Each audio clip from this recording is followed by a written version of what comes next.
बहुत साल पहले उत्तर भारत के एक सुदूर गांव में एक पुराना जर्जर महल था, रुद्रगढ़ महल। लोगों का मानना था कि वहां पर एक खतरनाक आत्मा का साया है। गांव वाले सूर्यास्त से पहले ही अपने घरों में बंद हो जाते थे और महल की तरफ देखना भी अपशकुन मानते थे।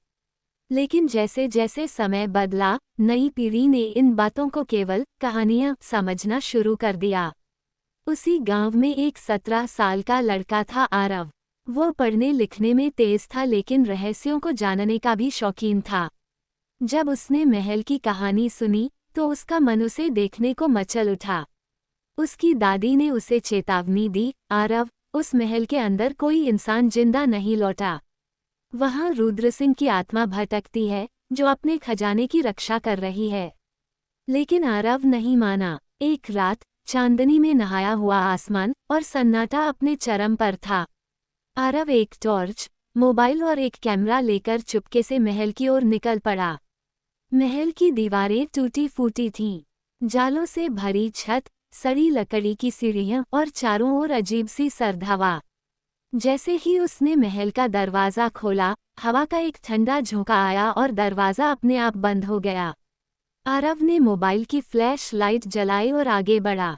अचानक एक तस्वीर की ओर उसकी नज़र पड़ी, एक भव्य राजा जिसकी आंखें जैसे उसे घूर रही हों। जैसे ही वह पास पहुंचा, तस्वीर अपने आप जमीन पर गिर गई और एक छिपा दरवाज़ा खुल गया। आरव ने उस दरवाजे में झांका तो एक गुप्त तहखाना था। वह नीचे उतरा और देखा कि दीवारों पर खून से बने हाथों के निशान थे। माहौल में अजीब सी गंध और सिसकियां गूंज रही थीं। तभी एक और दरवाज़ा खुला और एक साया उसके सामने प्रकट हुआ। आधे चेहरे पर तलवार का गहरा घाव, आंखें जलती हुई और भारी आवाज़, क्यों आए हो मेरी नींद में खलल डालने? आरव डर से कांपने लगा, पर साहस बटोर कर बोला, मैं जानना चाहता हूँ कि आप कौन हैं और यहाँ क्यों हैं।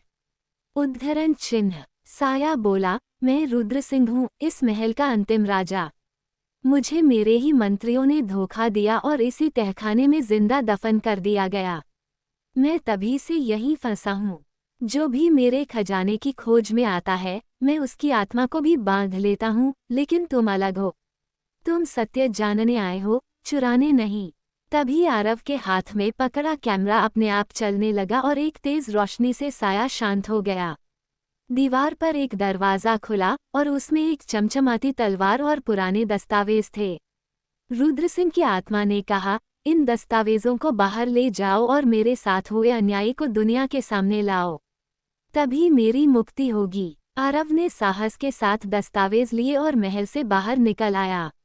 अगले दिन पूरे गांव में सनसनी फैल गई जब आरव ने वो दस्तावेज पंचायत को सौंपे, जिसमें राजा की हत्या की सच्चाई, मंत्रियों की गद्दारी और एक रहस्यमयी खजाने की जानकारी थी। सरकार ने उस जगह को एक ऐतिहासिक स्मारक घोषित कर दिया और रुद्र सिंह की आत्मा का सम्मानपूर्वक अग्नि देकर विदा किया गया। आरव गांव का नायक बन गया, वो जिसने एक भूत को शांति दी और इतिहास को न्याय। योजक चिन्ह, योजक चिन्ह, योजक चिन्ह। सीख, हर डर के पीछे एक छिपी सच्चाई होती है, बस उसे जानने का साहस होना चाहिए। अगर आप चाहें तो इस कहानी को ऑडियो या वीडियो के लिए भी मैं स्क्रिप्ट में बदल सकता हूँ।